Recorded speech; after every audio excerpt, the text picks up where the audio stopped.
So I'd like to thank our sponsors, who are the Mustard Seed Project, the Business Association, Penn News, and Civic Center.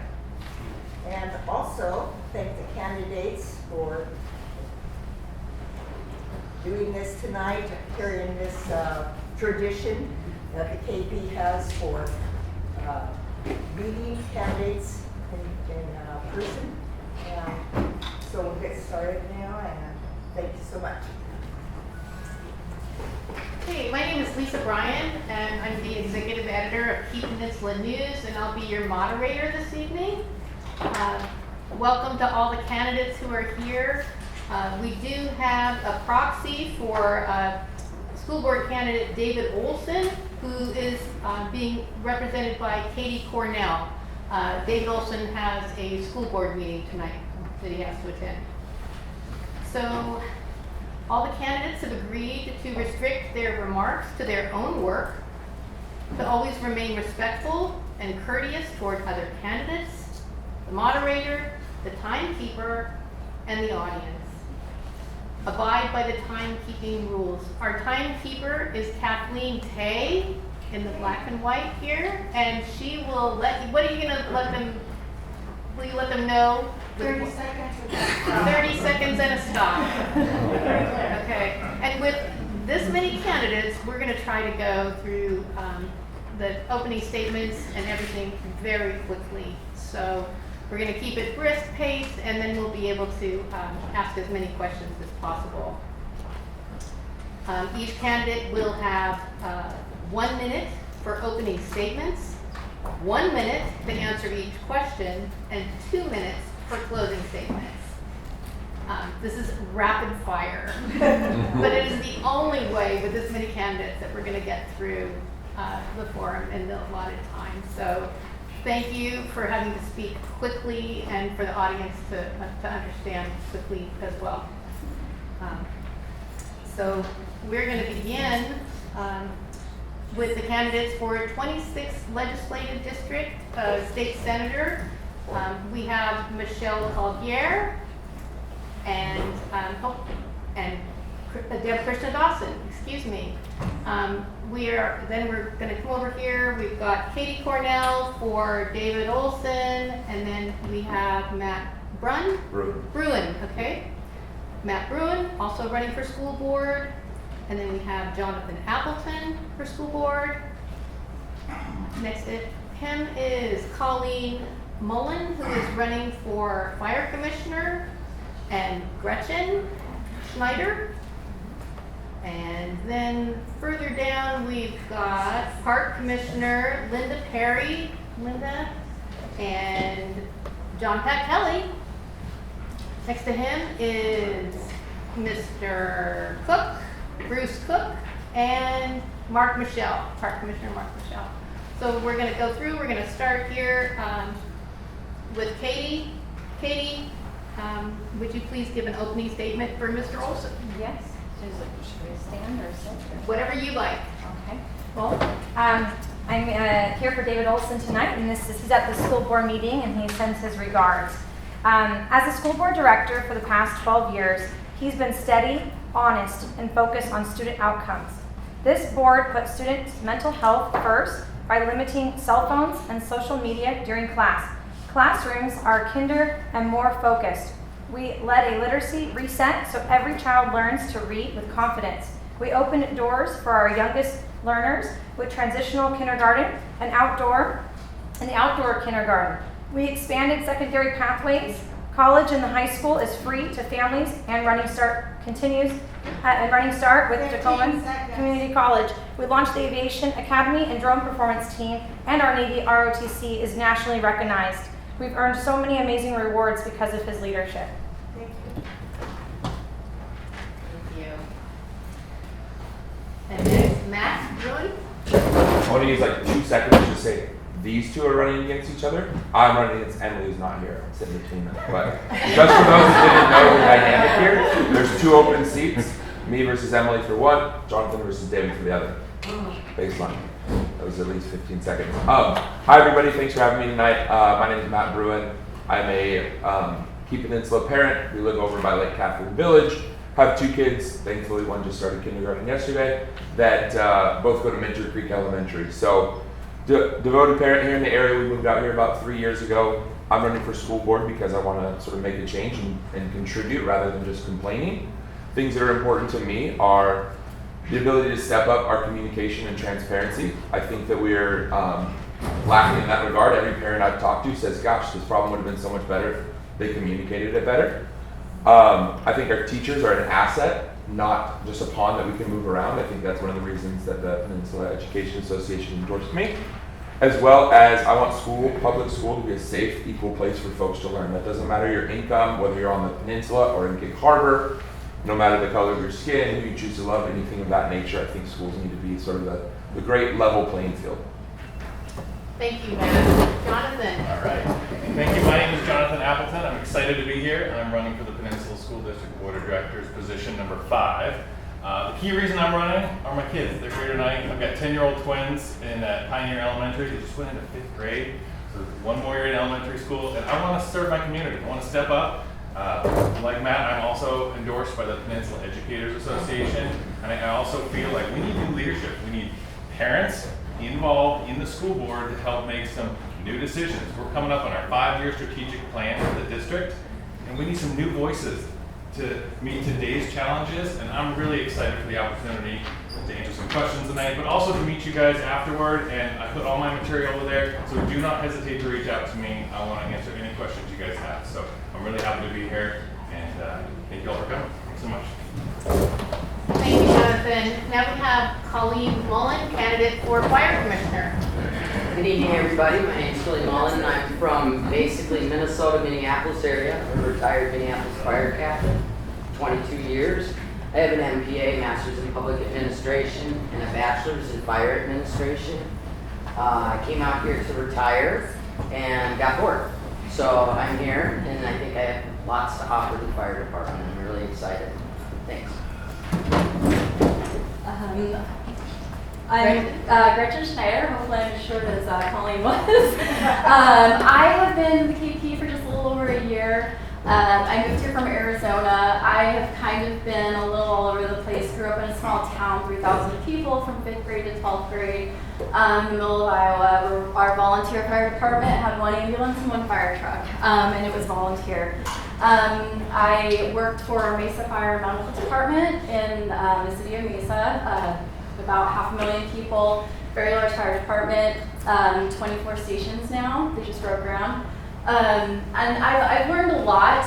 I was also a firefighter for the Forest Service, the Bureau of Indian Affairs, and a hotshot firefighter for Mesa Hotshots. So I've been in this field. I'm a paramedic for the last 10 years. I'm currently standing because I have a slight injury I'm recovering from being a paramedic. So I am a mom. I've had the experience and ran out. Thank you very much. Hi, I'm Deb Christodawson. I'm a lifelong Washingtonian, and for the last 18 years, I've been serving our community as a full-time volunteer. I focus on bringing people together and getting things done. The Peninsula School District hadn't passed a bond in nearly 2 decades. I got elected to the school board, I stood up an advocacy group, and under my leadership, we finally passed a bond at 67%, bringing our community together, building 4 new schools, and modernizing 2 additional schools. In my first year as your senator, I passed 6 bipartisan bills. For ferry safety and for protecting health care for pregnant women in the emergency room. I also introduced the first sales tax reduction proposal, and when the budget came before me that included tax increases for our working families, I voted no. I choose to serve to help people. I'm not a career politician, and I'm here for you. Thank you.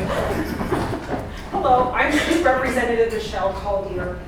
It's been my honor to serve you the last 11 years. In November, Democrats garnered supermajorities in both the House and the Senate. These were 3/5 supermajorities, and what that meant was that they could pass a budget without a single Republican in the room. As a result, There was the largest tax hike in our state's history, costing the average family $3,500. In addition, there was an 8% spending increase and a cut in Medicaid by $746 million to our most vulnerable. 30 seconds. While I understand that many people in the room are unhappy with the president, the same thing with the media is also very unhappy with the president, things going on a federal level. This Senate election has absolutely 15 seconds. nothing to do with that. This Senate election is about determining whether or not we will break the Democratic supermajorities and restore balance back to our state. I would be honored to continue to serve you and bring balance back. Thank you. Hello, I'm Linda Perry. I am running for the Key Peninsula Parks Commission position 1 for re-election. I have been on the Board of Commissioners for the past 6 years. Having lived and raised a family here on the Key Peninsula since 1993, I have a great interest in ensuring that all of the residents of our community have safe and enjoyable parks where they can gather and enjoy each other and our beautiful facilities. Having served as the board president for the commission for the last 3 years and being on the HR and trails committees, I have gained a lot of experience and knowledge in how the Parks Commission operates. And I plan to continue to push for fiscal responsibility and making our parks a place where the community can gather and enjoy each other. Thank you.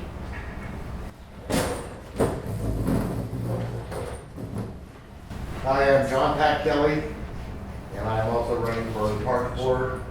I've lived out here in the KP for about 20 years. I've got a wife and 2 kids in the Peninsula School District. I was previously served on the Parks Board from 2013 to 2019, and our board developed Gateway Park, and I was instrumental in pushing for that playground and for the splash pad, along with Commissioner Ed Robinson, Jesse Young, and others. I have a lot of ideas what to do now, how to go in the future. And I want to talk about those more in our last 2 minutes.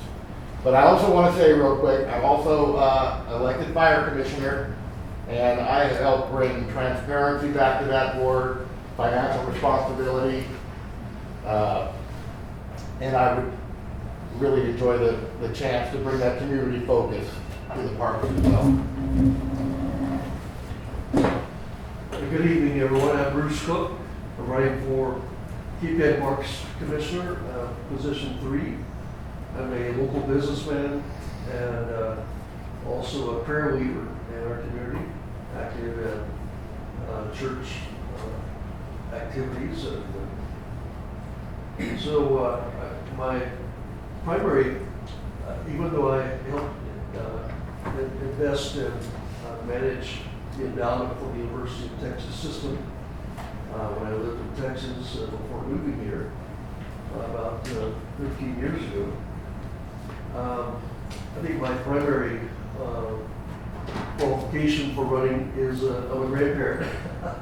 I see a lot of grandparents here in the audience, and that's a great joy in my life is to have grandchildren and see them enjoy the parks and the natural resources that we have. I have a few ideas of some things to do, and we'll get to that. Thank you. Good evening, my name is Mark Michelle. Bruce and I are running against each other for position 3. I want to take a second to thank again the Key Peninsula Council, the KPBA, Civic Center, Mustard Seed, Key Pen News, and Lisa Bryan for putting this together. As far as my biography, I was raised in Reno, Nevada.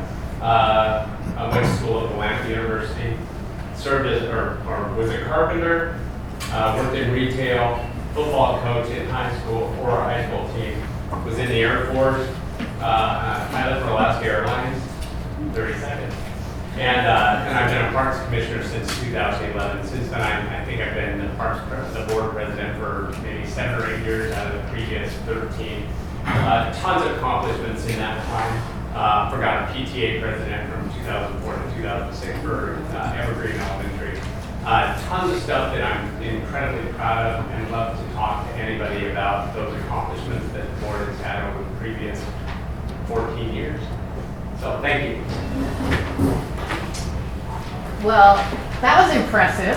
We just whipped right through there. Nice job. We're going to head into questions now. And let's see. Let's go ahead and start with the candidates for 26th Legislative District State Senator. And we'll start with Michelle Collier. How do you plan to ensure that rural voices are not overshadowed by urban priorities in Olympia? That's a wonderful question. So when I first got elected, one of the things that I noticed is that our capital budget didn't include anything for Key Peninsula. And part of the reason is because there are 3 cities that are in the district, Gig Harbor, Bremerton, and Port Orchard. They all have paid lobbyists that would come to us and have these packages for projects. And Key Peninsula isn't a city. They didn't have a paid lobbyist. And as a result, they didn't have any projects. And so one of the things that I did was reached out to all of the local nonprofits. I helped bring back historic dollars from the capital budget to not only help fix the Civic Center, to get the Mustard Seed Senior Project. I got funding for the marina, for the Long Branch Marina, and also the other Lake Bay Marina. Also funding for Gateway Park. Thank you. How do you plan to ensure that rural voices are not overshadowed by urban priorities in Olympia? Thank you for that question. Yeah, so I actually have had experience doing this when I was on the Peninsula School Board. We're focused over in Gig Harbor, and I've always heard, what about the Key Peninsula? What about our community out here? And so I spent a lot of time out here. I brought voices from the Key Peninsula to the conversation when we were looking at schools. I think about the schools that we built. Evergreen Elementary, the new school that we have out here was because of the voices that I heard and the importance that your community brought to the table. In addition, the modernization of Key Peninsula. So those are the kind of work that I'm doing down in Olympia as well, making sure that the voices of our rural communities are heard. We worked together with my seatmates to make sure childcare facilities could be established in rural areas. That was really important work that we brought, and that was listening to our rural communities and helping serve them. Super, thank you. Now we're going to move to the school board candidates, and we will start with Matt. The question is, how will you ensure that curriculum and extracurriculars reflect the values and diversity of our local community? Yeah, thank you. Great question. I knew that one was more for us than down there. I think going back to the first point that I made, I think communication is super important. I think that the board has a duty to listen to the community, to get out there, to be more visible, not hiding a few minutes for comments at the end of a long board meeting on a school night like there is tonight. There needs to be the access and ability for folks like those in the room to be able to reach out to folks. I've reached out to the board before, and the responses I got are part of the reason why I'm running here today. So I think it's all about communication and transparency. I pride myself on being good at communication. I'm a communications major. I manage a team of 10 in my work. So I think that coordinating large groups of people, dealing with the chaos, and taking that feedback in will help ensure that we're doing the extracurriculars that represent everybody. Thank you. I would like to say again that Matt's opponent, Emily Ducharme, was not able to attend this evening and sent her regrets. So now we'd like to move to Jonathan Appleton, the saying, how will you ensure curriculum and extracurriculars reflect the values and diversity of our local community?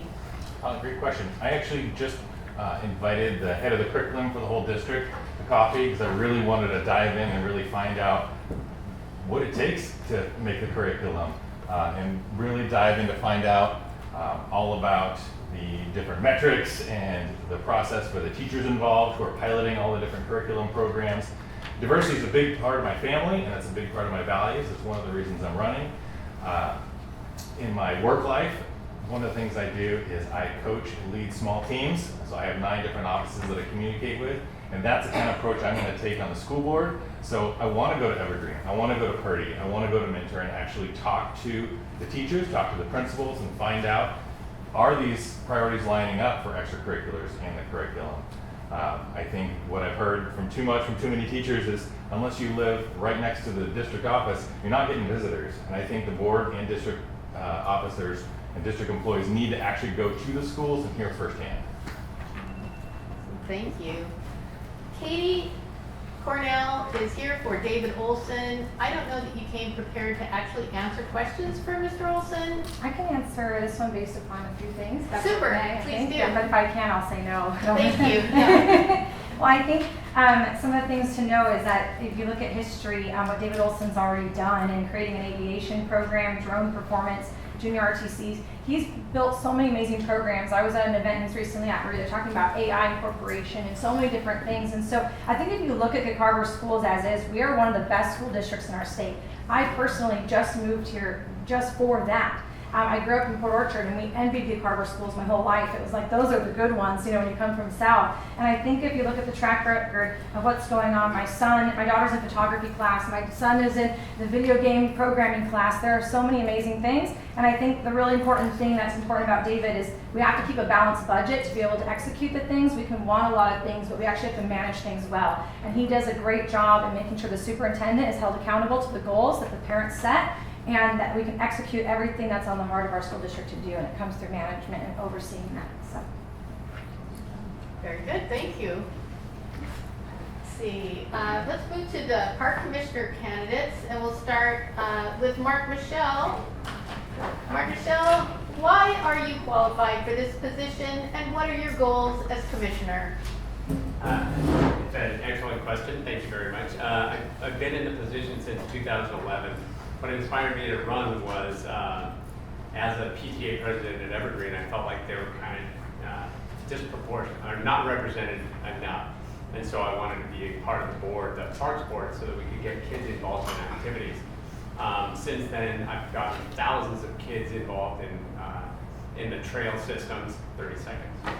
And we've brought in tens of thousands of dollars to communities.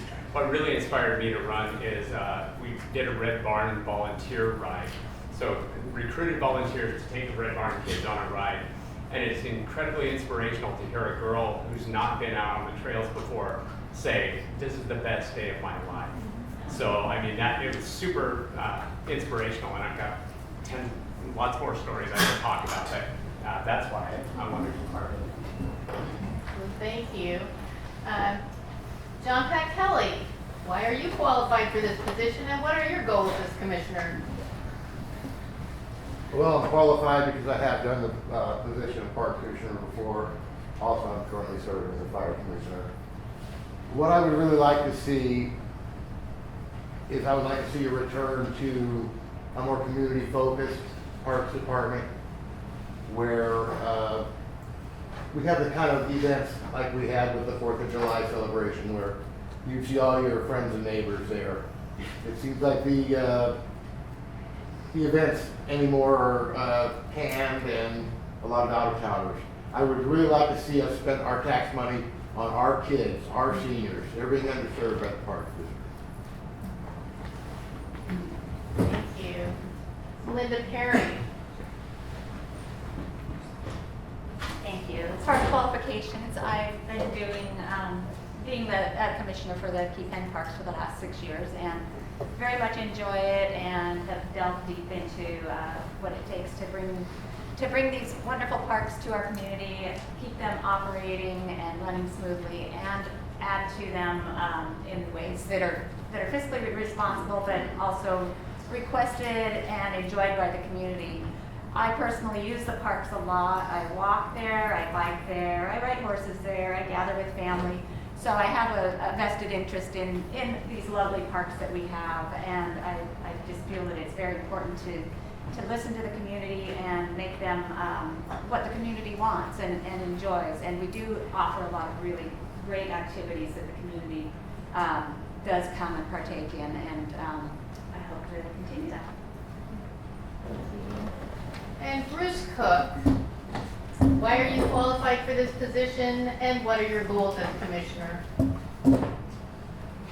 Thank you. Well, I'm qualified for this position because I love the outdoors. I grew up hiking, backpacking, spelunking, rappelling, canoeing, all kinds of outdoor activities. Still enjoy that. And yeah, I just want to bring a few new ideas to the park. So like one would be having educational facilities, you know, like having, because it rains here. I don't know if you realize that, but yeah, it rains here about every 6 months. So yeah, I think having some educational facilities for groups of students and, you know, Boy Scouts, Girl Scouts, etc., could come and tour it and have educational exhibits about the flora and fauna, wildlife species, different things that are here indigenous to Key Peninsula. So I've managed a lot of money in the past. Thank you. Thank you. And now for Key Peninsula Fire Commissioners, Gretchen Schneider, would you, why are you qualified for this position, and what are your goals as commissioner? Well, I will start off in the reverse. My goal for this this community is I really want to develop a great working relationship between the fire senior staff, such as the fire chief and you know, his support system, as well as the union and the fire commissioners. The union, I do stress, like, the union is very important for all of us to consider their opinions, because our firefighters are the ones serving us, and we need to serve them as well, so they can serve the community. Why I'm qualified, I've been in the fire service for over a decade. I've been a firefighter, been boots on the ground, I've been a paramedic. I've seen everything. I've seen things you don't want to see. But what I want to see is I want to see the community get the service that they deserve, reduce times, and I've got that experience and knowledge that I can bring to the table. Thank you. Okay, my turn. Yeah. Okay, my well, okay. I'm a Navy veteran, hospital corpsman. Did that for 6 years. Minneapolis fire captain 22. Was a police officer for 6 years as well. Yeah, I like public service. I have a master's degree in public administration. I love government. I love how it runs. Not necessarily parties, but how it works.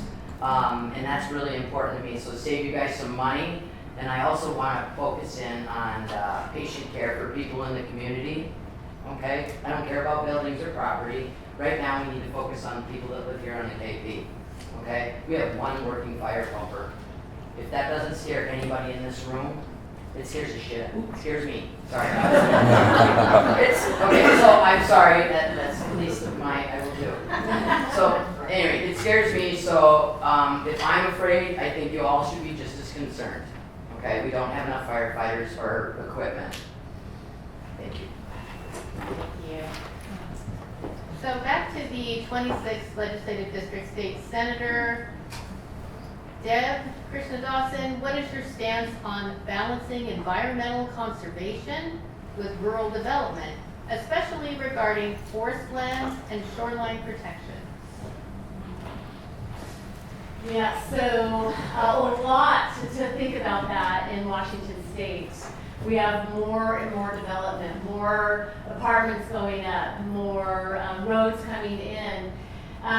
We have a wonderful and robust tribal community, and so many people contributing to thoughts about how we protect our environment.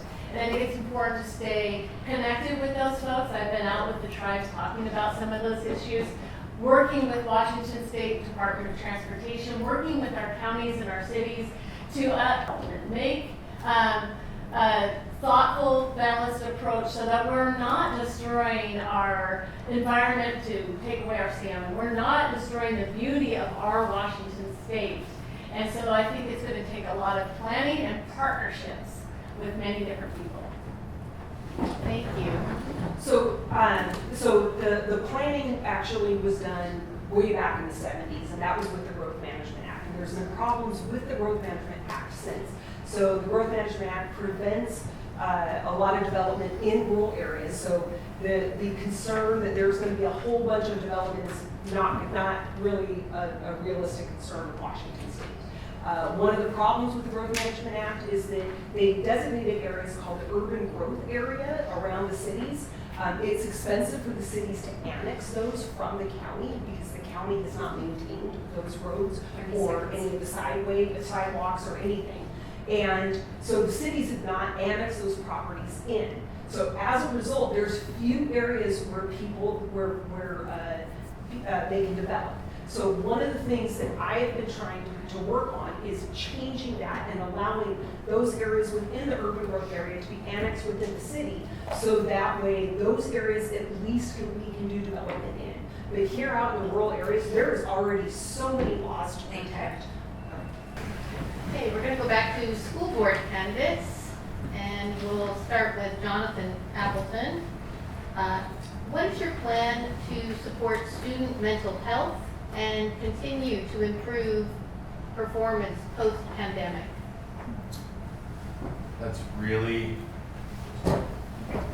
Student mental health is really, really critical. I know I've been really involved in IEP programs at the school, and the funding for that is under threat with a lot of the cuts to the Department of Education, and even more reason for the school board and the district and the community to come alongside and make sure we have funding for our schools to make sure that all the resources are provided for every single school for all of these students. So that is a huge part of it.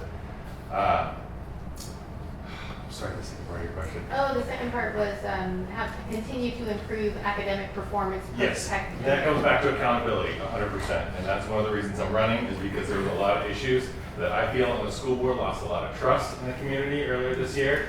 And we need to rebuild that, and we have to hold the superintendent accountable, and she's got to hold all the principals accountable and the teachers accountable. We have to rebuild trust in the community. Thank you.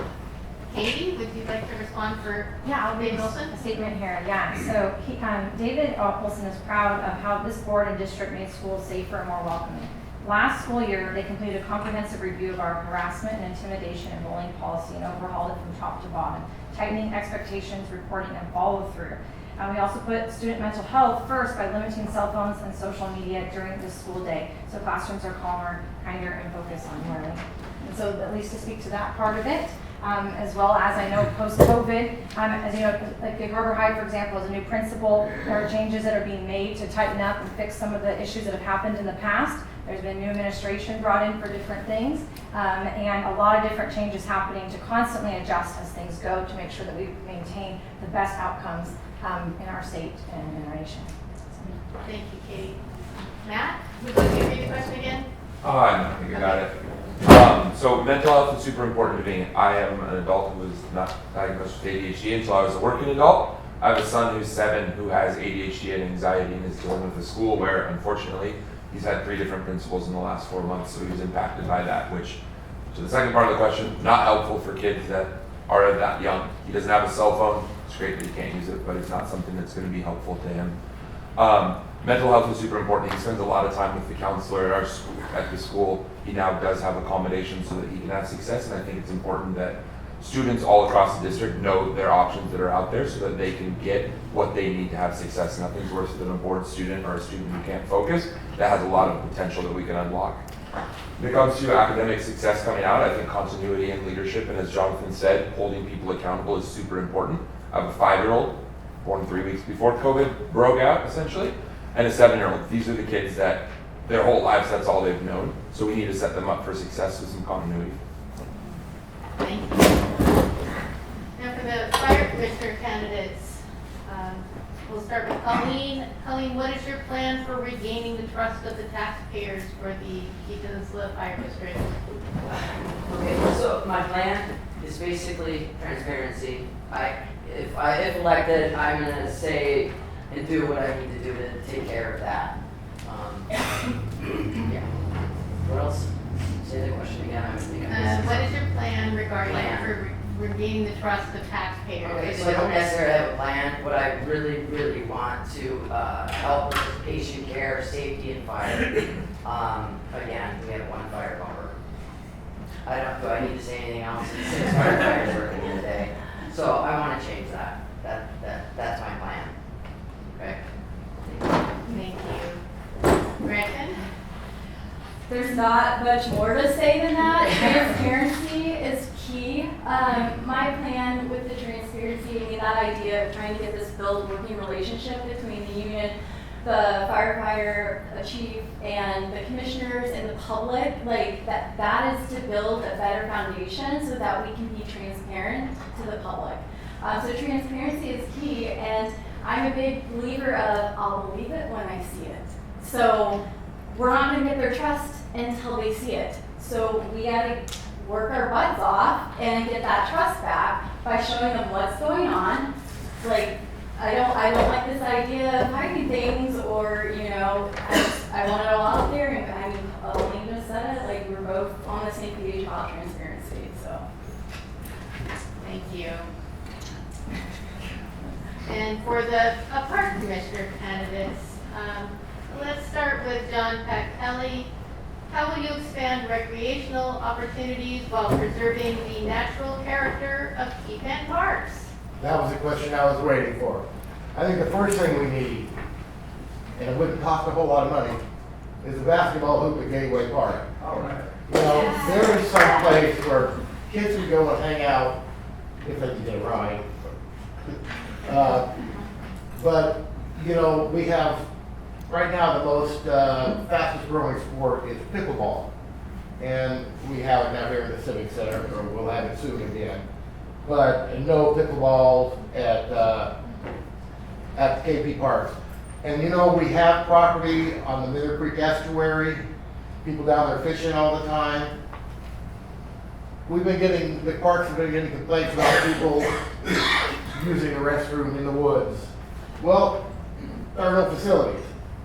Would it kill them to put during fishing season to put a porta potty down there? Let's try to think about other people other than just horse riders and bike riders. Thank you, Mr. Kelly.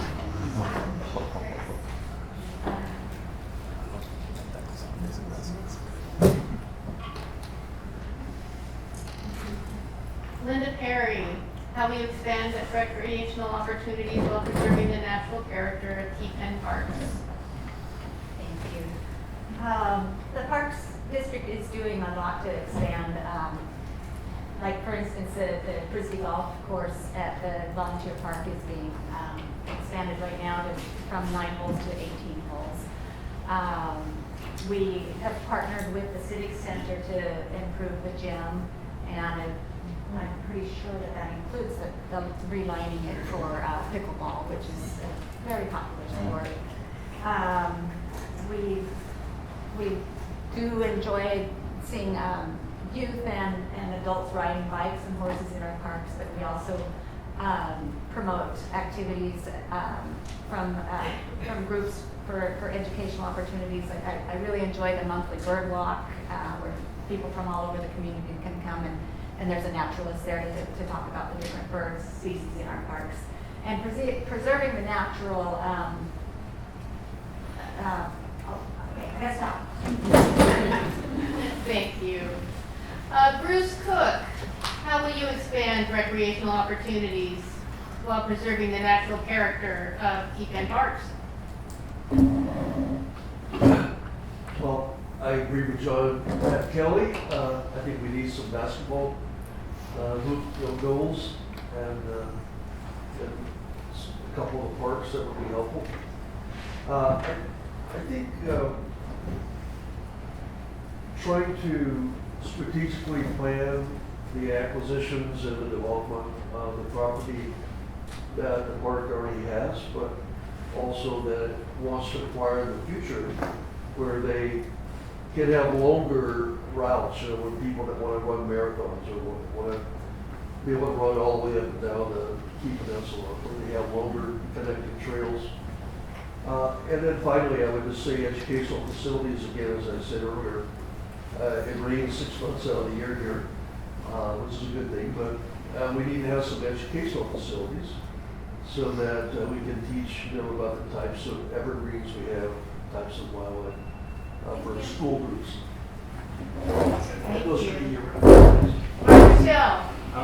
I realize that I kind of neglected to mention goals, and that actually ties into what you just asked. We had, in the Parks Department, we have a comprehensive plan that was from 2020 to 2025. We're about to embark on the comprehensive plan from 2026 to 2032. That's where we need public input. So the basketball, we have a basketball hoop at Volunteer Park, grossly underutilized. Doesn't mean they wouldn't succeed at Volunteer Park, but at Gateway Park, but we've already done that. Linda's absolutely right. We gave a grant to the Civic Center so that they could put in striping for pickleball here. Like we said, hello. Oh, Barb. And as far as the Midger Creek, I have to say, if somebody complains about not having a porta potty, we act. We had a guy come in, a gentleman who I bumped into several times on the trails. He said he's older, he's a little bit slower. He said, I need a porta potty on the north side of 360, and we had it put in. So that's it. Thank you. Super, thank you.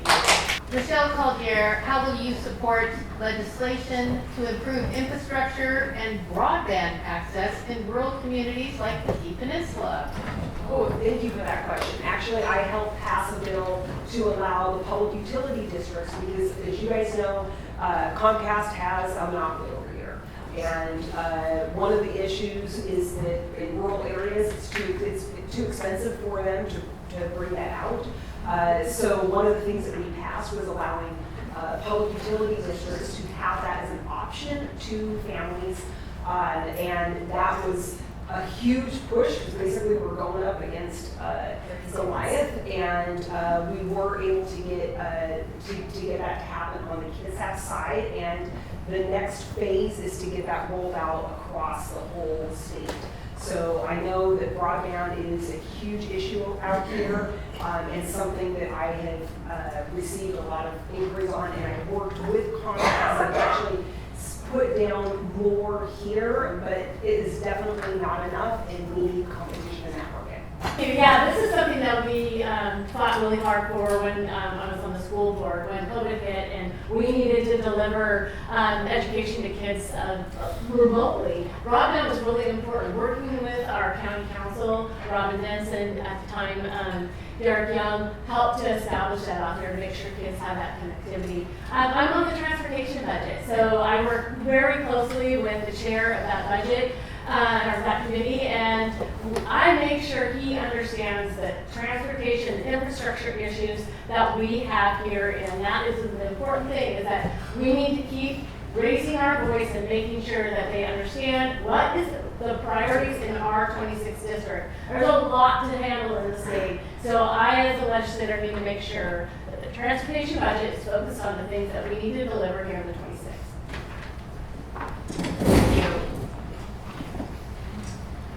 Okay, school board candidates. We'll start with Matt.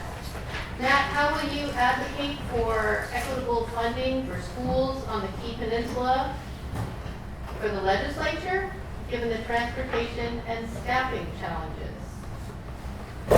Yeah, those are good questions because I have, as I mentioned, 2 kids that go to school out here. I have my son asking me why his friend is going into Gig Harbor to go to a school that has more or better programs. So I know firsthand what it's like having schools out here that maybe don't have as much. I think pushing equity within the school board, obviously you mentioned funding aspects as well, something that needs to be looked at across the board because we do kind of have an odd dichotomy if you think of the Peninsula School District and Gig Harbor as a whole. We have the Gig Harbor side, Purdy Bridge, and my house out here on the KP. So I think it's very important that there's a voice representing the folks out here, and that we're talking to the right people and making sure that they are getting equal opportunities because obviously when students leave, hurts the enrollment. I have teachers not knowing if they're gonna have jobs next year because kindergarten enrollment wasn't there, kids going private, so I think it's very important to have a large, strong voice out here for that KP. Thank you. Let's see, Jonathan? Sorry. What is your plan to support, wait a minute, how would you advocate for equitable funding for schools on the Key Peninsula for the legislature, given the transportation and staffing challenges? Yeah, I mean, I welcome the opportunity to work with legislators in any way we can. I mean, funding is a big deal. The first thing I think of is the busing challenges. I mean, I know even on my side of the gig harbor in District 5, like we drive this way, drive the kids up to the bus, and then the bus goes right by our house. It's like we need to get ahead of this, and especially out here in the KP, you guys have a much bigger challenge with that. So there's only one bridge, and so I think we really need some advocates, many advocates for the KP at the state level and at the board to make sure that every single year the bus challenges are brought up, and with new neighborhoods growing and more people moving in and people moving out, this gets readdressed every year. It was a big challenge for us to get our bus drop off and pick up figured out this year. It was like this is our 5th or 6th year in the school, kindergarten through 5th, and it was surprisingly a really tough situation. So I know it's even tougher here at KP. All right, Katie Cornell for David Olson. Well, I can't speak to David's future plans, so we'll have to talk to him yourself. I'm sure you can reach out, but I can just speak to the fact that he has a long history and relationship with legislators and knows how to work those relationships, and I know has, in my opinion, have a very proven history of working very hard on our behalf for the last 12 years, and his experience and those types of things is, I think, what we need to move forward and continue to make us continue to grow and become even better. Thank you. Matt? I'll kick this off. I was the first? You were the first one. Oh, well. Oh, there's close. I got to everybody. You're doing so well. We did not anticipate. Good roll call. Yeah, we like saying. All right. Let's see. Fire commissioner candidates, how will you decrease response times and improve fire insurance ratings for the district? Well, you go. You go ahead, Sully. Okay, so how to lower our insurance costs, is that the question basically? How will you decrease response times and improve fire insurance rating for the district? More firefighters. Okay, this is real easy. That's gonna help your insurance rating. And maybe fire prevention stuff, a real hefty fire prevention bureau. That we call a bureau when I'm from. I know we have one, but I believe she needs some help. Gretchen? Well, I am a little more versed on the reduce the times than insurance. I would have to look more into the insurance rating.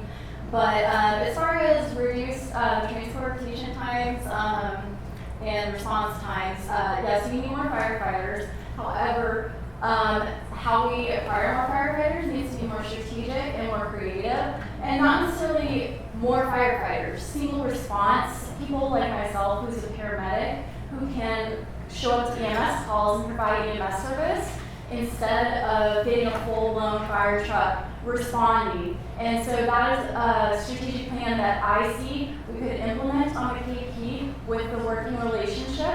However, that, like, again, we need to fill up what we're missing right now. So there are not enough firefighters on the units right now. They are understaffed and it does not meet national standards. We need to get those firefighters filled before we can consider an alternative. Thank you. And park commissioners, how can Key Penn Parks better support youth athletics? And we'll start with Mr. Cook. Well, I think we could raise, what I would bring is I would raise money and form partnerships with nonprofit groups in the region and with high net worth individuals. I've raised over $500 million in my career for private companies in the past. And so there's a lot of money in this area. And I think we might, optimize our facilities that we have, and that we keep growing and building more parks. Thank you. Mr. Michelle? Sure, that's an excellent question, and it's actually the reason I got into the parks to begin with. Like I said, I was the Evergreen PTA president, noticed that there was kind of a lack of support for some of the stuff that they wanted to do. Since then, I've been involved in building trails. We've gotten tons of kids on the trails, actually formed a student league team regionally called the Key Pen Pirates. Anybody who walks the trails on Saturdays or Wednesdays sees up to 30 to 45 kids on the trails. Also been active with the Red Barn program to try to get some kids who wouldn't otherwise have the ability to do that. We've gotten bikes donated, we've gotten helmets donated. I dropped off 3 yesterday. We've gotten money donated to the Red Barn, trying to get these kids that most desperately need our support to get out and experience our parks and a good side of that. The issue that I really deal with is transportation. It's so challenging to get these kids from different backgrounds to be able to participate and provide them with the recreational opportunities that they so desperately need. So that's one of my things I'd like to focus on. Sorry. Thank you. This group has done really well. We'd like to know if there is anyone in the audience that has a question. And no, I'm sorry. Do I get to answer that? Oh, sorry. Wow. You can tell I'm tired. Let's go back to the park commissioners then. So here we are. How can we better support youth athletics? John Kelly. Well, we have to be realistic. I was on the board for 6 years, and I tried really hard to get some interest in athletic programs for the kids. And, you know, outside of, we help support the Little League, and that's a great outlet for kids.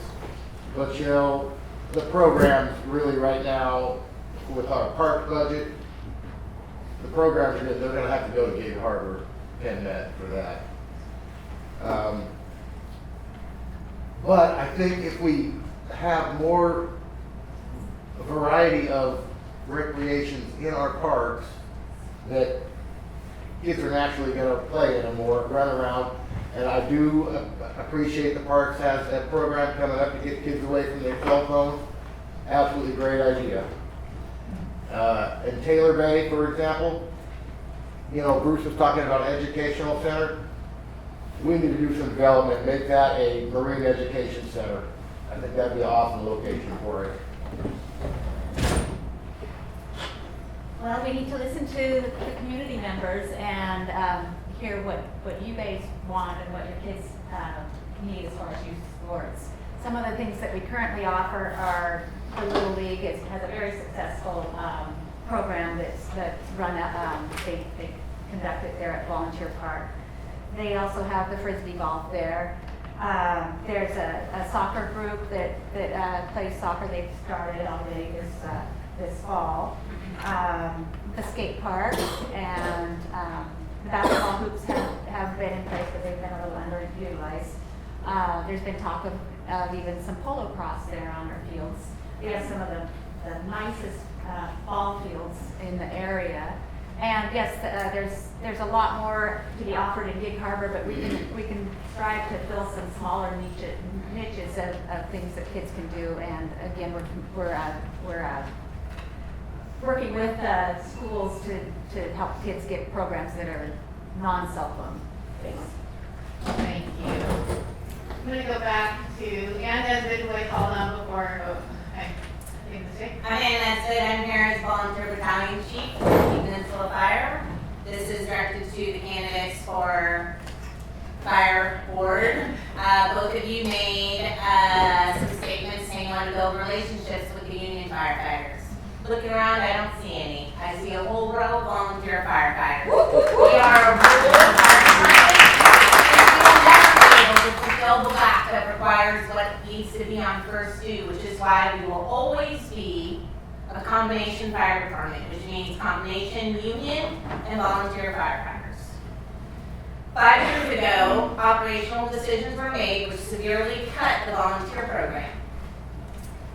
My question to you both is, what will you do in your role of commissioners to support that program? Do you care about supporting that program? Keeping in mind that you may not make operational decisions and your decisions are only guided by policy and budget oversight. Go. Okay, so I'm gonna cheat for this one. Volunteering is my life, man. Like I've done it. Like it's part of my soul. So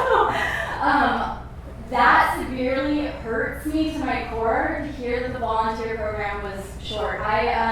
One of my biggest things that I did at Mesa is I was the EMS instructor for a multi-department, different department group for Aspire Girls camp. And so I want to build the volunteer program. I want more volunteer firefighters. That's part of like when I say alternative plans to help reduce the transportation times and the response times is we need volunteers. I don't want to volunteer, you know what I mean? Like we need our volunteers and we need to support the program. And that's why working with, between yourself, the chief, the union, trying to get something to Thank you. Okay, I'm from a paid professional fire department, so I am not very versed in volunteers. However, I do understand the need for them and why they're important, especially on the KP. I mean, we have a very large area. We need those extra people. However, the KP is at, I believe it's 17% citizens over 65, so we're a little higher than the whole Pierce County. We have a different demographic out here, and it's hard to get volunteers for that. But I do have an idea that I think might work, but we have to get the union to buy in. I would like to be the training center, while KP be the training center for volunteers. They can start here, we'll be the basic boot camp. Now we have the people, and it should work better that way. However, we have one more drawback. It's very expensive to live out here. Okay, so trying to get your young 20, 30, 40-year-olds out here to run on a fire truck's pretty tough. So if we can get some students in here, build fire stations that we need, put them on the fire trucks. Can't finish. Thank you. All right, we're going to take questions from the floor specifically for the school board candidates. Barb Rowland. Okay, I'm a retired 40-year school teacher. Started in 1970. Raised 5 kids out here, 3 grandkids, and I put last grandkid in, pulled her out of Peninsula High School and put her into a correspondence school. I will not vote for another levy, period. My property taxes hit more than $10,000 this year, and I'm not going to vote for any levy for anybody because as a widow, I can't afford the programs. Maybe if we start having a pop can thing. So what are you going to do running a levy next spring to keep the cost down? You are the second most expensive thing on my property tax. What are you going to do to help out this widow? Thank you, Barb.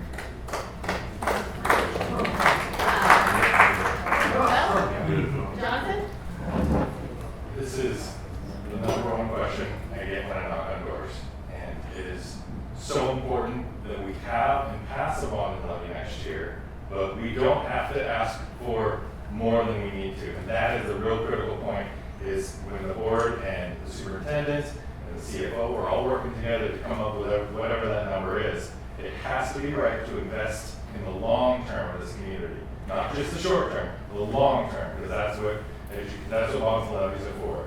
But it can't be more than it has to absolutely be. But I'm 100% behind us all coming together as a community and showing this is the reason we have to increase the budget for bonds and levies. But no, we don't have to max it out, but we have to put the resources in and invest in the long term of the community. So I 100% sympathize and empathize with you with that, but I'm always going to say we have to put those resources into the long term. And I'm going to have to stop. Okay, that's Okay, Barb, my dear. Thank you. Thank you. Matt, would you like to do that? Yeah.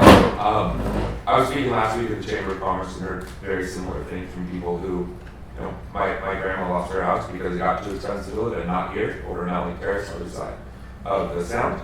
And it's an important thing, like Jonathan said, it's not about maxing out. I think that our district has a fixation with shiny objects. We want the brand new big school. We want the program that only one place in the country does.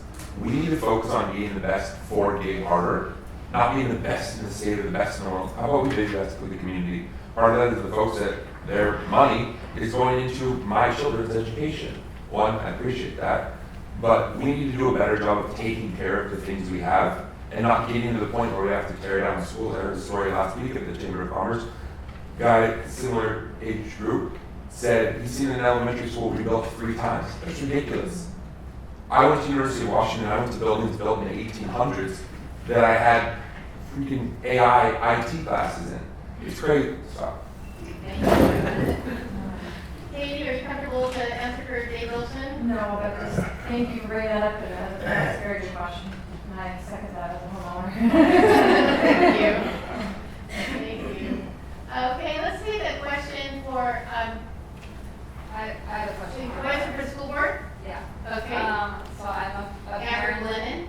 My name is Amber Lennon. I'm a parent, a community member. My daughter goes to Evergreen. I'm also a union organizer, so I hear a lot about trades in the schools. So do you have any plans on bringing the trades back into the schools? I know we talk a lot about taking cell phones away, but you also put, not you, but teachers put kids in front of these iPads or Chromebooks for hours. So do you have plans on changing that, helping that? Matt, with you? Go ahead. Yeah, no, I think there's 2 parts there. I think it's very important that students are, my children, like I said, 5 and 7, they're dying for their screen time. And it hurts when I say, no, not entirely today, you got soccer today.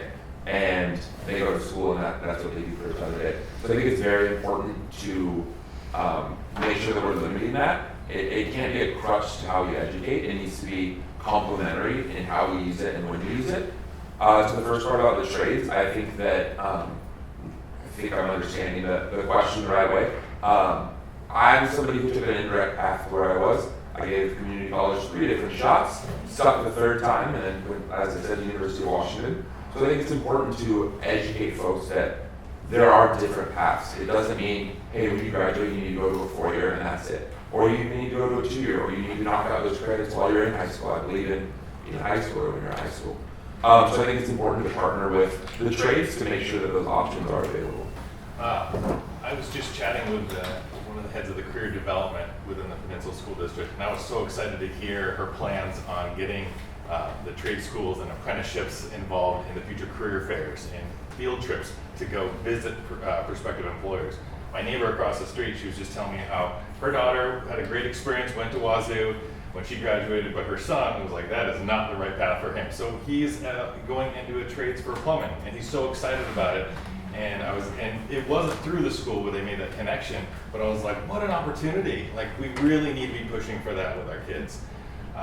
And yeah, I was really excited when my teacher said that my kids didn't have to bring their Chromebooks home this year. I was like, sweet, you gotta leave them at school. Because anytime we don't have to bring them home, so sorry kids, they're gonna have to stay at school.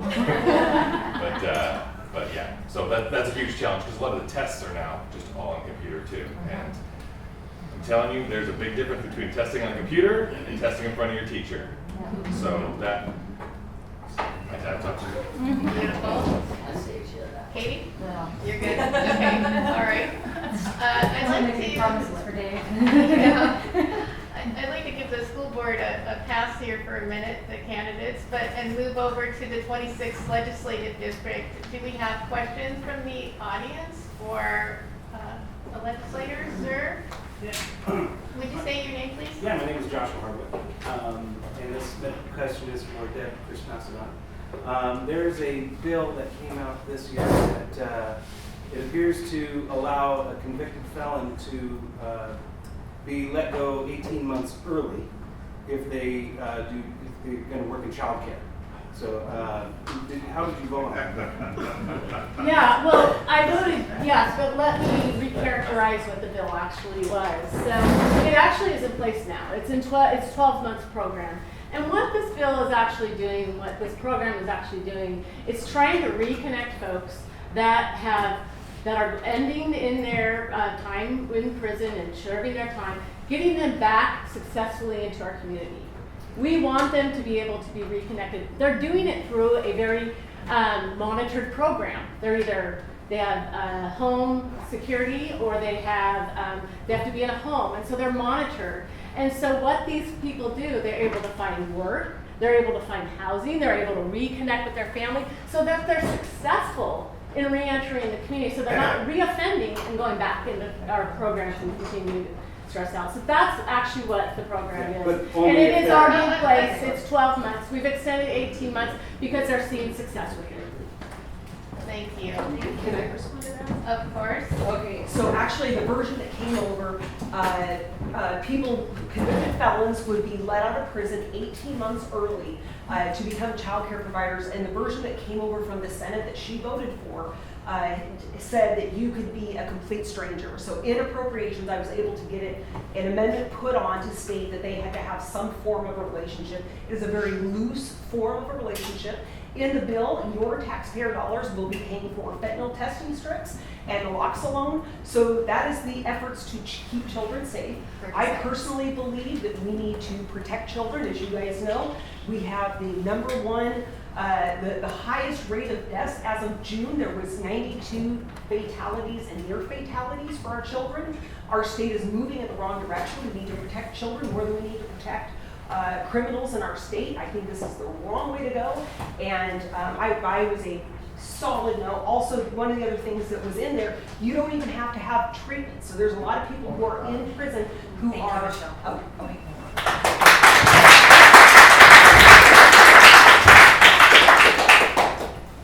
Do we have another question for the legislators?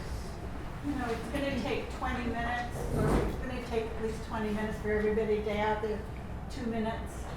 And we're 6:30 to 8:30. Oh, and I we're did- 22. oh, I thought it was 8 o'clock. Sorry, gotta stay late. So I'm like, 8:30. Stop. Okay. Okay. Sorry, I thought it was 8 o'clock. Thank you, I appreciate that. Always get the first It's 8:30, isn't it, Kathy? Yes. Yeah, okay. Okay. Let's go. We had a question for the legislator. And your name, sir? Stephen Cheney. I had an opportunity to go visit my mother-in-law in Nebraska, and gas prices there are about $2.75 a gallon. Just down the road, it's selling for $5 a gallon. Why can't we have $2.75 per gallon prices here in Washington State? Let's see. Michelle Collier. I would love to take that. Since I've been in office, I have consistently voted against the gas tax. That is one of the most regressive forms of tax in our state. Our state, because you have to understand, a lot of the moderate Democrats are gone, okay? The far left Democrats have pushed them all out, and as a result, you have a very polarized Olympia. And they believe that gas and your usage of gas is a sin, and they believe in taxing it to the level of sin taxes such as alcohol so that you can drive an electric vehicle. That is not realistic for our state, especially not for Key Peninsula. So, and in addition, if you look at the Climate Commitment Act, that increased gas prices by 50 cents a gallon, and it also increased your energy costs by 20%. And do you know what it paid for?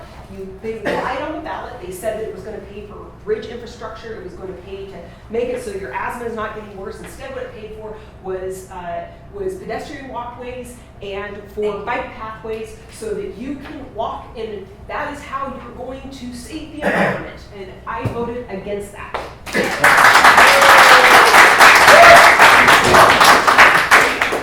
Agreed. Gas prices are too high here. That's why I voted against the gas tax.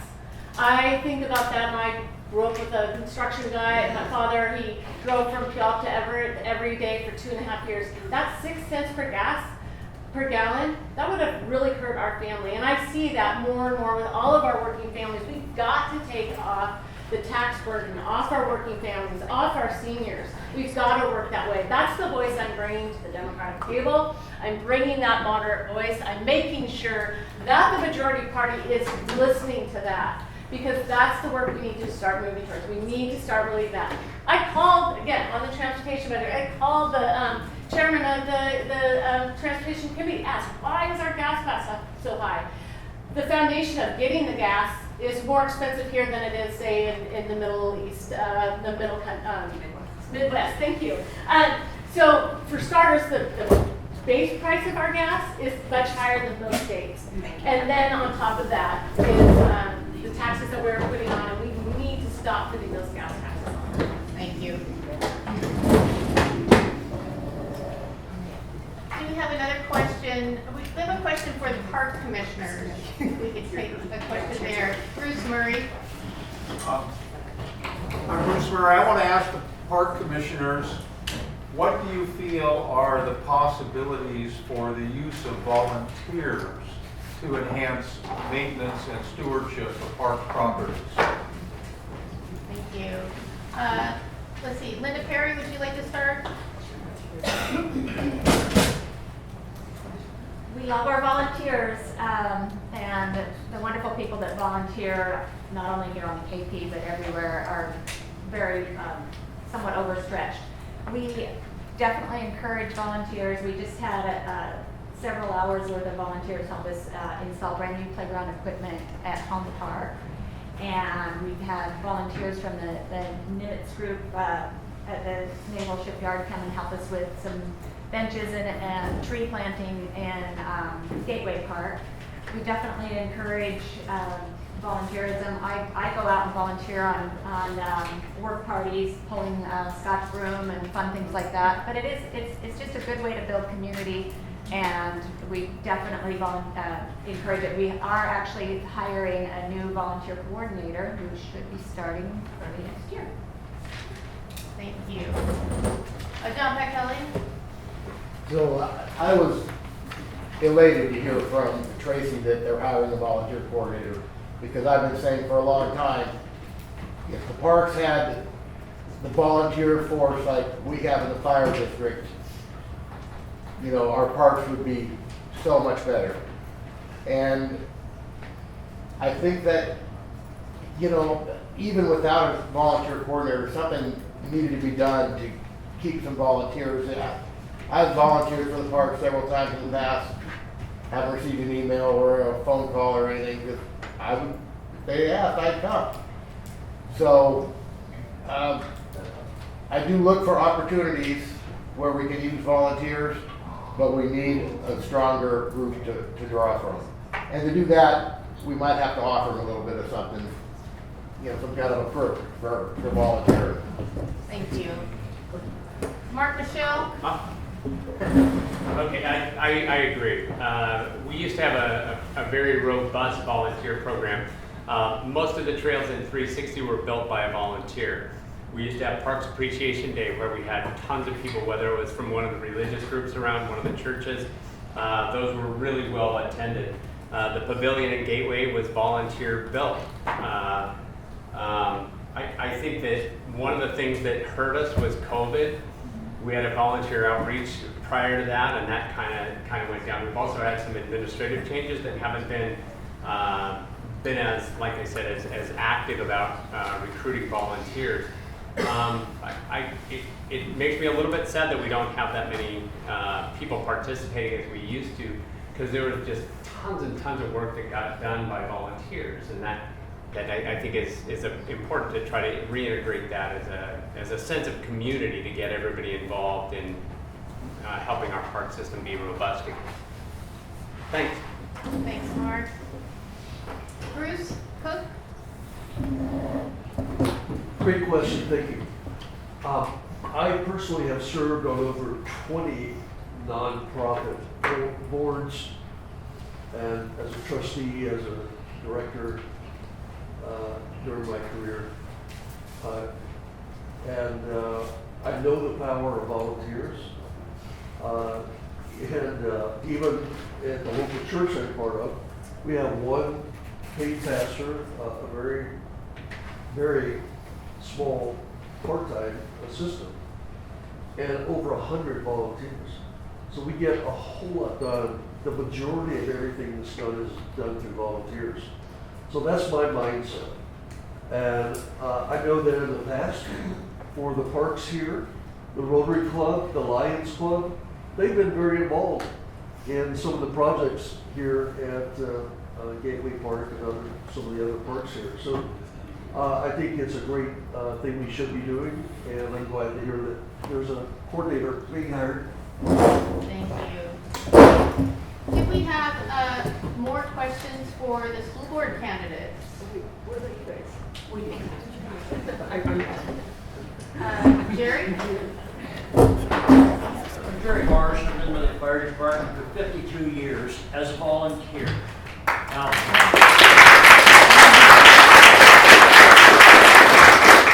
also the oldest member, and the first digit starts with 8. Now, 2 candidates. Colleen brought up a very good point. We have 1 pumper to cover the whole district. The other comment is, we need more volunteers. We need more union members. There isn't a stinking truck for them to get into. That's what I said. We have a whole bunch of rolling junk. We did. The previous management bought 3 30-year-old trucks to replace our 30-year-old trucks. They're all broke. They come in broke. They're still broke. We bought 2 brand new rigs.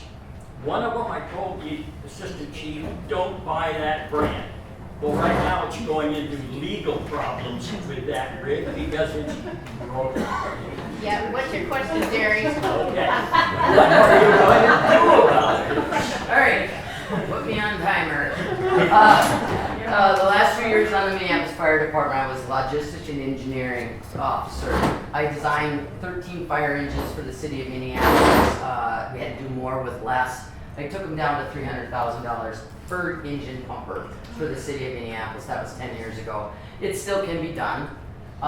Those pumpers that he purchased should never have been purchased. You can refab a pumper, but I'd have to go into a long school for it. Anyways, I'm very educated in buying pumpers, designing pumpers, getting rid of stuff we don't need, the buffaloes, those things. Buffaloes and old fire truck fuel. No. Okay, go.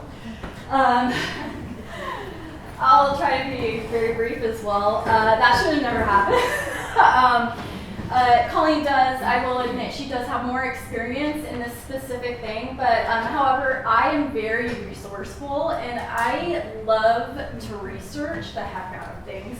I got twice as many Stop the Bleed kits in very high-risk mass shooting areas for the city of Mesa due to my resourcefulness and my tenacity to not give up.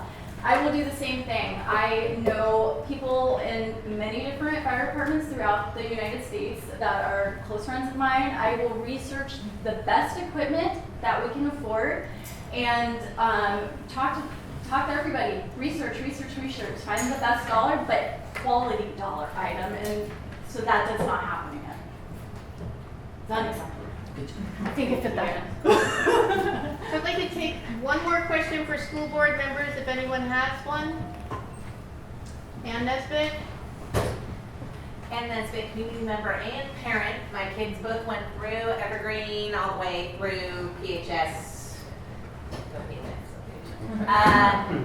Lately, your board has received a lot of press about the bullying in the district. Moving forward, what sort of action will you take to investigate, handle, remediate? Do you think it's a problem, and what do you see as your role as school board member to address the bullying? Yeah, you want me? I go first. So obviously, well, she's not looking. My friend's not so Jonathan and I would probably have very similar answers here. It is absolutely an issue in our district. I think it's a reason that both of us were driven to run.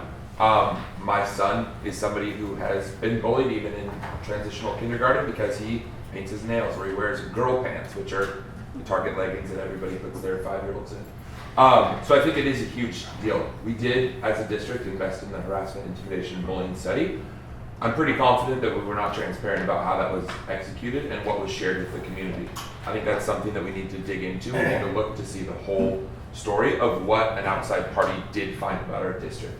Like I said from the top, communication and transparency is going to be the biggest thing. We cannot hide from our problems. We need to admit that we have problems and dig in and find ways to do that. And I think that starts with transparency and getting the community involved. But it absolutely is a problem in our district, and anybody who tells you it's not is lying. Thank you. I believe Katie might have an answer to this question. Yeah.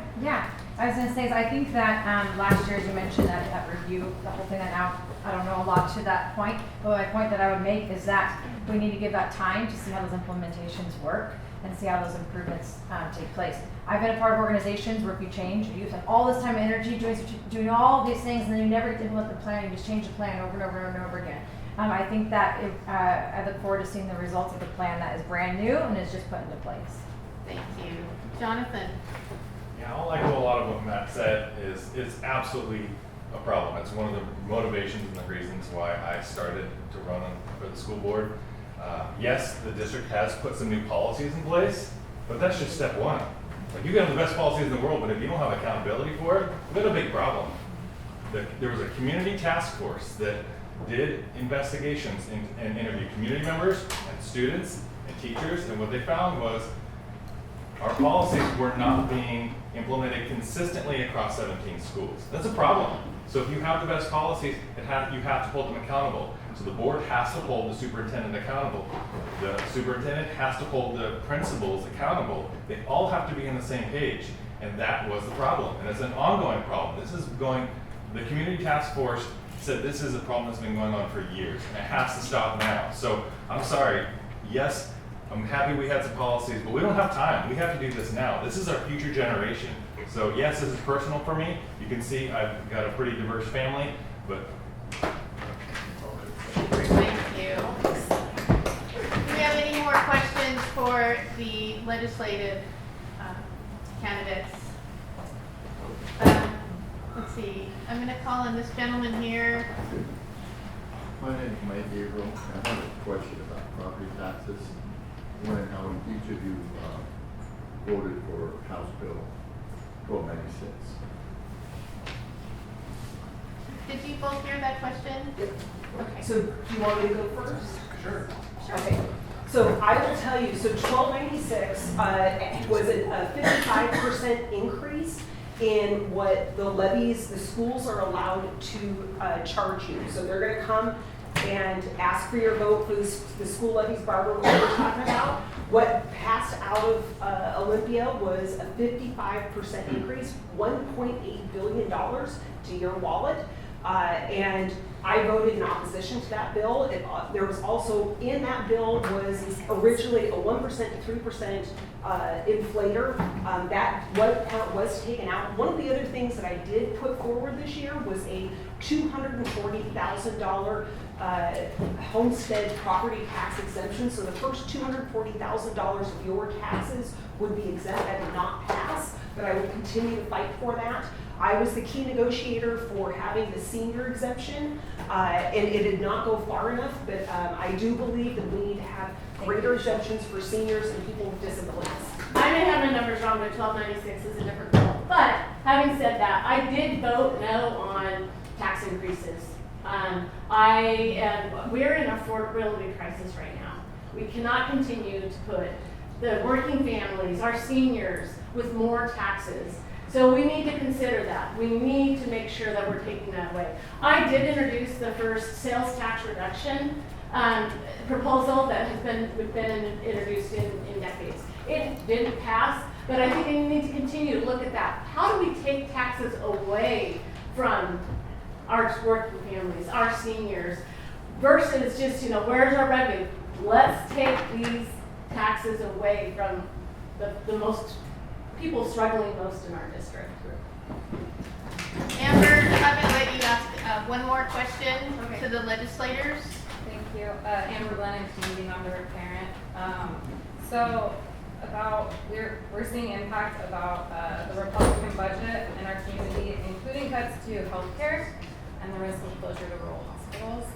The state Republican budget, they propose many of the same things. Do you support the cuts at the federal level for healthcare and food access? Okay, Deb? Yeah, so the federal budget cuts, the DOGE cuts that we're experiencing are going to hurt our state hard. 2 million residents are reliant on Medicaid, 1 million on SNAP. Our decrease to SNAP benefits per family are about $56 a month. I don't know what that number means to you, but it's a week's worth of food for some families. These are going to be hard. The Republican budget that was introduced here in the state had those same types of cuts. It would have even made our programs and our people hurt more, piled on with the federal cuts that are coming our way. I voted no on that Republican budget because of that.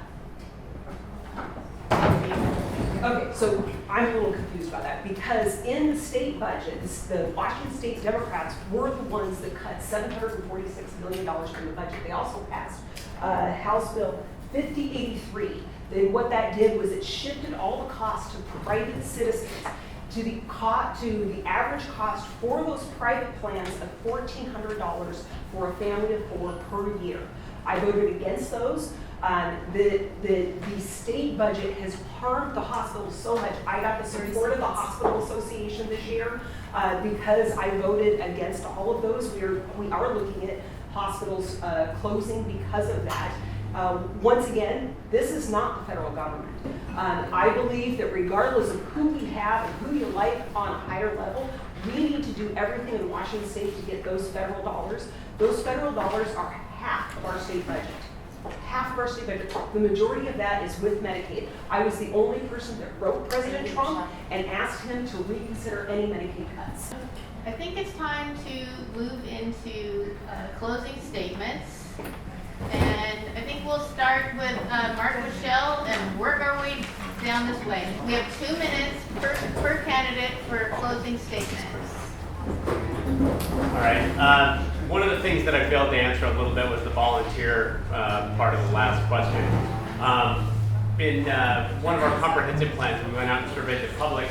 They said that one of the things that they wanted most, 91% of the respondents said they wanted trails in Gateway Park, or 360. As a result, I formed a trails committee of volunteers, and with volunteer labor, we created the trails that we have now there. We started off with about 4 miles in linear trails, ended up with 20, all through volunteer support.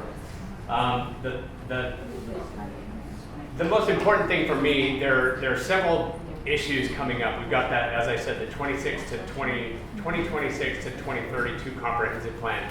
We're going to lean on the public to provide us with the information, the data that we'll need to make the informed decisions to move forward. I want to point out that we're also we're the silent operators, and I feel like that's a good thing. There are 4 parks commissioners in this room. Do you know any of them? And that's because we're doing what I perceive as a really good job, and we keep public trust by keeping costs low. One of the things I continually bring up, and you can ask any of the other 3 here, is I treat every dollar like it's my own.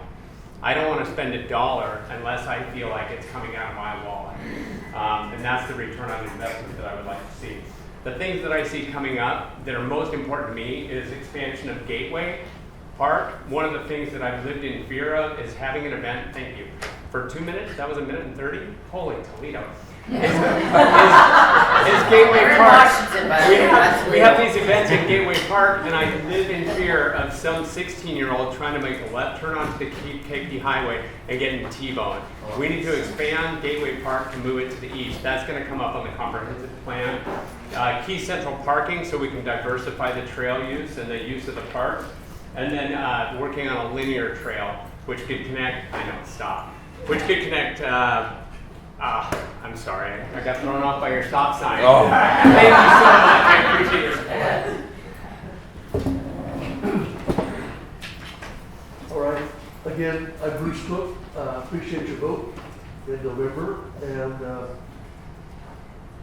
my priority as a Parks Commissioner would be maintain the facilities and infrastructure that we currently have, expand those, raise money, private money, not the budget that they currently have for the taxes, but I'm talking about going out and forming alliances and strategic relationships and partnerships with private investment sources here in the region, of which there's a lot. And so I'd like to see educational facilities, love John Pat's idea of the marine biology for part of that, as well as the forest and the wildlife and all that. So I think it'd be very helpful because it's parks and recreation. It's not just all ball fields, hiking trails, There are people that, some people are disabled, they can't do those things, so that they still want to take advantage of the parks. And again, it rains 6 months out of the year. So we need to have some indoor facilities as to balance the outdoor facilities. When it's pouring down and rain, people aren't on the ball fields. They're not on the hiking trails unless they get a raincoat. You know, which there's some hardcore people that probably do that, but see, to have diversity and balance, some indoor educational facilities would also be very helpful to our region. Thank you. When I first found out about the KP Parks Department, because my wife and I used to walk the 360 trails, one day somebody had taken a quad into the park and tore it all up. And there was this 40-something guy that was all upset, and he was just breathing smoke. Come to find out, he was a guy named Scott Gallagher, and he really cared a lot about the parks. So it kind of got me curious as to our parks. And when a couple of years after that, I had a surprise baby, not me, my wife. But I was 50-some years old, and the thing I love to do is take kids to the playground. Well, the nearest playground in my house at the time was Home Park, which is a long ways from Lake Catherine. So that was my main goal, being on the Parks Board, was to get a playground there, and we did that for the kids. So happy for that. But there's so much more development that can be done. You know, before we buy, I think we learned from the fire district, before you buy a lot of real estate, you know, use what you got. And I would really like to see us provide more opportunities for our kids and for our seniors. I think they've been really underserved out here for a long time. You know, we used to have a lady that worked for the park named Jessica. Every kid in the community knew her name, knew her by name. We would have the KP Fun Run where we'd have all kinds of kids show up, and all they would do was run. But boy, she made it fun. We haven't had, and you know, that's kind of like what we have Ann Nesbitt in the fire department. Someone that all the kids know and love. And adults too. We need that in the Parks District. Thanks everybody for coming tonight, and thanks to the community groups that put this on and gave us this opportunity to speak with you.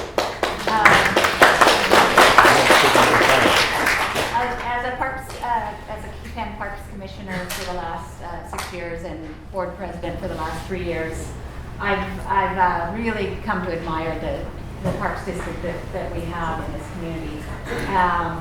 We do offer a lot to the community. We partner with the Red Barn and the Civic Center. The Red Barn to give youth extra opportunities, and also support the farm tour. We hold a 5K run, so a lot of those kids are out there running. We have concerts in the park. We have movie nights in October or in August for the kids. We have All Hallows Eve. We do a lot of wonderful community outreach and try to open up the opportunities for people to come and enjoy the parks. We definitely listen, and as Mark said, the comprehensive plan is going to be redone, and we definitely would like to hear the input of the community, and we will be reaching out. We do have some just beautiful properties, and our maintenance team is phenomenal. I don't know if any of you have been down to Volunteer Park lately, but we just have some gorgeous fields that are maintained to the highest standards, and just I appreciate the opportunity and hope that you guys will consider voting in a couple months. Thank you. So thank you for everyone who came tonight, and also for the people who put this on. Most of you guys don't really know who I am. And for the last 11 years, I have fought to make sure that, you know, I'm not only bringing funds back to Key Peninsula, but also making sure that you're well represented in Olympia. I will tell you, Olympia's a mess. And right now, the makeup of the legislature is so bad that we are passing bills. We had the largest tax hike in our state's history. And you have to ask yourself, where did that money go? Okay? You look at some of the programs. So we spent about $1.1 million per person to get people out of homelessness and put them into permanent housing. That's ridiculous, okay? You look at 1296, and actually 1296 was a bill that I voted against, my opponent voted for. It increased taxes on every single home that's purchased. And what do you get for that tax? I'll tell you, we're gonna give all people who are of color, not every color, Japanese and Jewish people were taken out of it, but people of color may have been affected by redlining, their ancestors may or may not have been affected by redlining, but they get $150,000 for every new home that they purchase. So you can go buy a home, you get $150,000 from this tax, go buy another home, get another $150,000. Like, the direction that we are going is absolutely ridiculous. We need to change the balance of the legislature. It doesn't matter if you like me, my opponent, or you like us both, you hate us both. I'm telling you, I would be honored to earn your support to turn around the direction of our state and make it make sense. Thank you all. I stepped into public service to focus on real problems that people and our families are facing today. As politics grow more and more polarized, we're losing sight of the fact that our neighbors can't afford life anymore. Groceries, childcare. This is what I want to focus on as a legislator. I'm deeply concerned about the life and the future of our children. They do not have the same opportunities that we had when we were starting off. That should not be our new normal. We have got to do better. Again, I chose to serve to help people. I am not a career politician. I bring fresh eyes to decade-long problems. I bring civility. I bring working together to get results. I passed 6 bipartisan bills in my first session as a legislator. That's getting things done. That's the work I'm doing. That's the legislator that I will continue to be for all of you. As you're going to get more information over the coming weeks, I want you please to remember that when there were tax increases on the table, I voted no. When there were Doge-style cuts that were proposed, I voted no. I bring a balanced voice to the majority party. That is what we need right now. We need a balanced voice. We need to bring a voice that will get the majority party to work for our people, to take the taxes off our most vulnerable. We need to change direction. I want to thank everyone for being here. I think our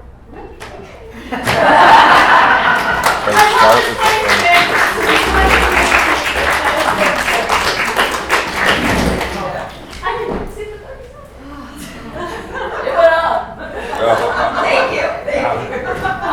I'm watching it all again. Apparently. All right, Gretchen? All right, I'll try to be quick.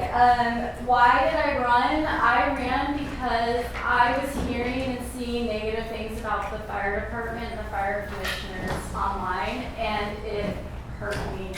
I have considered the fire department, fire service, also wildland firefighting, as a wildland firefighter, a part of my life.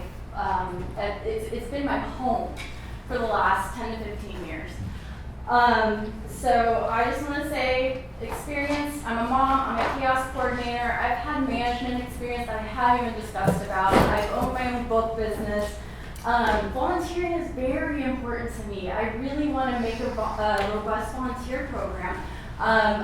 There are a few Lions members in the room that I have gotten the privilege to know. They they sucked me in. I volunteer in the community, and I think that as a commissioner, you need to volunteer in the community. You need to hear what's going on. You need the eyes and the ears, and you need to get down and dirty. That's just, it's important for a public official to volunteer. When I read those pamphlets, that's the first thing I look for when I am voting for somebody. What are you doing for the community? And that's who I am. And I promised another candidate who did not make it this far that I will build bridges. He asked me, and I said, I want to build bridges. That is important to me. I want to build a bridge with the community, and I'm going to end it on a quote if I have enough time. In the times of crisis, the wise build bridges, while the foolish build barriers. We must find a way to look after one another as if we were a single tribe. Black Panther.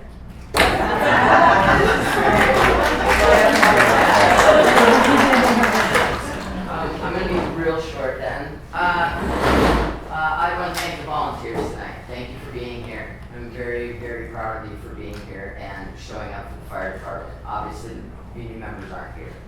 That shows me a lot. I'll just keep it in the back of my head. I hope you vote for me. I want to help the community with the knowledge and experience that I've had for my entire life. Yeah, that's it. I'm here for you guys. I can't promise you the world, but I'll do the best I can. I really, really want to see the volunteers get some young people on it. But again, I have I think I can figure this out. I think we can load those stations up with students. But we have some work and communication to go on with the union to do that. Anyway, thank you for having me tonight. Am I passing you I do not have a quote. No quote. Thank you all for coming tonight and listening to us. I appreciate it.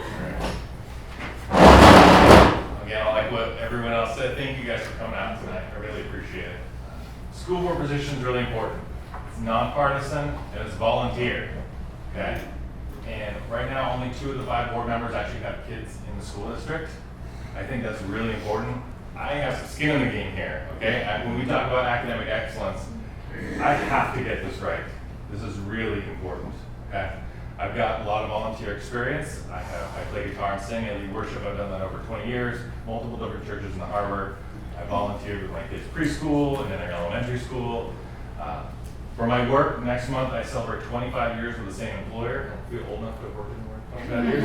But I have over 20 years of leadership experience. I worked in 10 different states in every socioeconomic environment. But I've plugged in here in Gig Harbor for the last 12 years, and I want this to be a great place for my kids and my neighbors.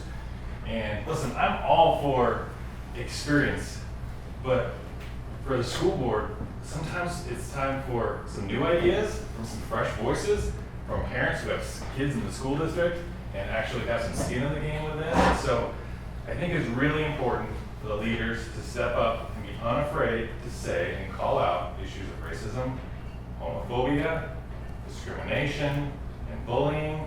Those are really critical issues. And we need to be unafraid to call that out when we see it. Okay?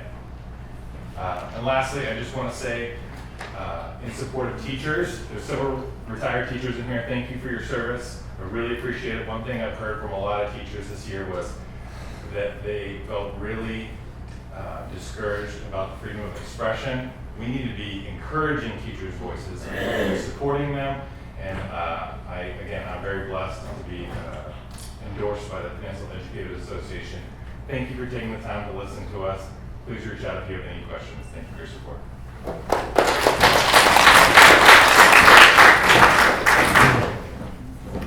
All right. Everybody already thanked you for being here, so I'll take a different approach. Thank you for getting me out of bed time too good. I do have to trade the wife 2 nights to get tonight free, but worth it because long days of school and then soccer after is a bit of a nightmare.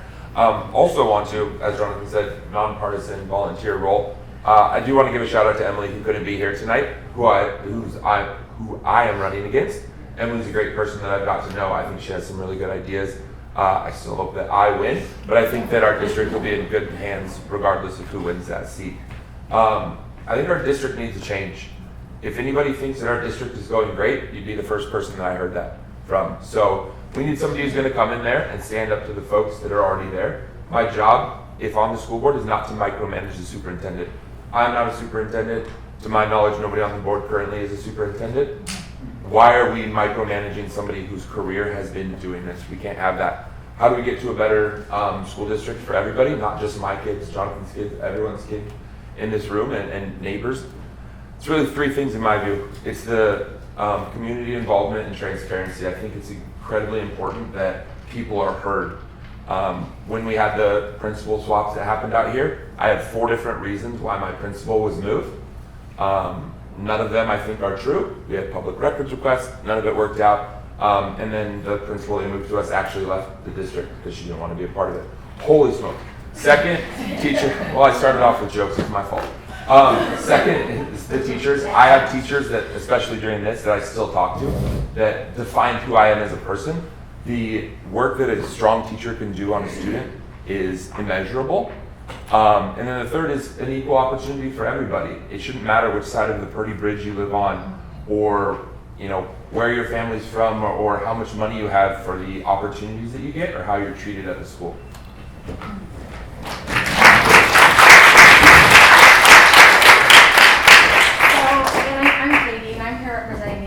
Tonight, and I used up all my script already, so I'm going to ad-lib and hopefully he doesn't get mad at me. But it's interesting, I want to take a different approach. I'm a new member to this community, and I moved here because the Gig Harbor schools are amazing. My kids have been a part of both rural schools in North Mason and a part of Curtis or UP out in a more city area. And I have a diverse family as well, adopted from Africa. My daughter's Black. We had horrific experiences in UP. And we moved here because of that. And although we're new, we've had the best experience of our education here in this community. So I am so sorry for everyone who's not had the best experience. But I'm here grateful to be a part of this community and feel so welcome. My daughter sat alone at lunch on the first day, and someone came and sat with her and said, no one gets to sit alone in our school. I've had the opposite of experience in Gig Harbor schools compared to other schools. So I'm here grateful. I'm grateful for the people that have come before us. I'm grateful for the people that have served 12 years, and they made me want to move here and pay my property taxes and be part of this community because of what you guys all are.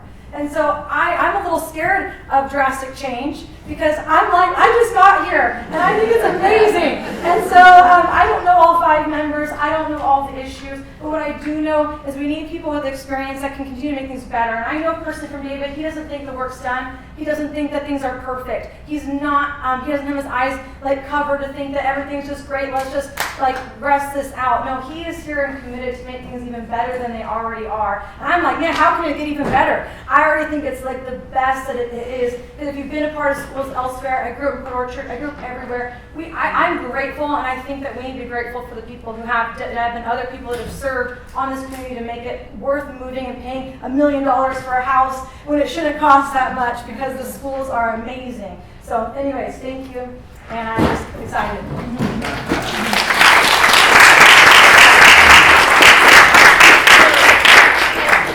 Round of applause. We covered a ton of material, more than I thought that we could get to. Thank you all for being here. Thank you, Kathy. I know that the candidates are here to talk to people afterwards, and we've got cookies and things for free. We have a bathroom. You can go to bed. So thank you.